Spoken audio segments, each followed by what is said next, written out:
deuxième voie. Donc, à quoi faire? Et donc, c'est le problème de Poutine et de notre société. C'est le problème actuel. Ce n'est pas seulement des raisonnements académiques, théoriques, abstraits.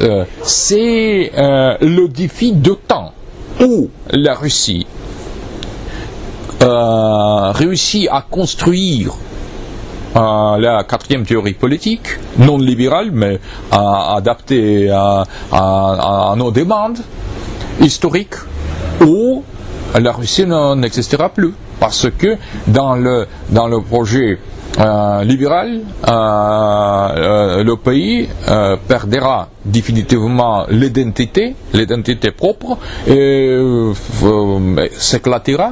Et ça sera la fin de la Russie comme c'était la fin de l'Union soviétique. C'est bien clair pour tout le monde chez nous. Si on fait l'essai de retourner vers l'expérience soviétique, ça ne marchera non plus.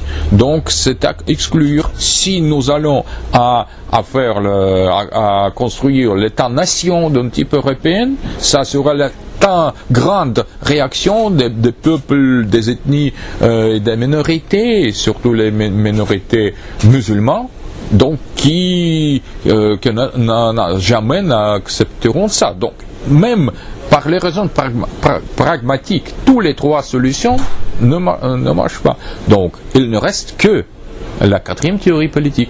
Donc pour nous c'est quelque chose absolument actuel, indispensable, et je crois que c'est la raison. C'est que pour les autres pays, peut-être ça serait à mon avis assez important de penser au moins sur la possibilité de l'alternative.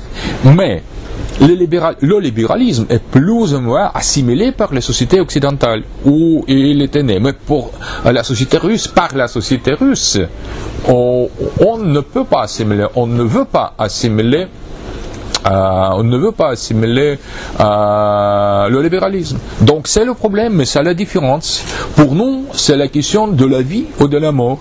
Pour les autres pays, je pense que l'urgence de la quatrième théorie politique dépend de la situation, dépend du cas, mais finalement, pour beaucoup de sociétés non occidentales, à mon avis, c'est aussi, ça possède grande actualité. Et pour la dissidence, je pourrais dire, pour le cercle non conformiste, anti-hégémonique de l'Occident, ça serait aussi, à mon avis, quelque chose qui obtient, disons, actualité directe, parce que on doit se rendre compte que en refusant le libéralisme, mais en faisant l'appel au socialisme, au nationalisme, on va perdre.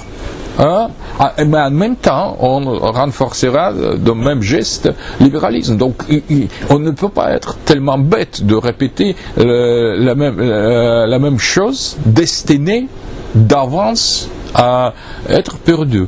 Et très important aussi, ce passage entre disons, l'idée du national-bolchevisme ou de synthèse de la gauche et de la droite contre le libéralisme, le passage vers la quatrième théorie politique. Il faut quitter la modernité. Dans deux sens, dans le sens de la prémodernité et dans le sens de la postmodernité. Ce mariage entre la prémodernité et la postmodernité, c'est vraiment passionnant à mon avis, et c'est vraiment le défi intellectuel à tous les cercles non conformistes. Et pour en finir avec ce sujet, je crois qu'il ne faut pas considérer la quatrième théorie politique comme quelque chose déjà fait. Ce n'est que l'invitation, ce n'est que, disons, première approche, ce n'est que l'intuition idéologique ouverte pour tous les autres. Donc il n'y a rien de certain là. Et si on propose, par exemple, Dasein comme le sujet de la quatrième théorie politique, on peut, disons, continuer à imaginer les autres candidats, disons, pour ça. Tout ça est ouvert. Ici, on partage la première partie, disons, du discours. On déjà se trouve dans la quatrième théorie politique parce que on ne doit pas apprendre automatiquement tout l'autre, parce que tout le reste, parce qu'on est invité de penser en avant, de penser, de créer quelque chose, de réveiller l'imagination.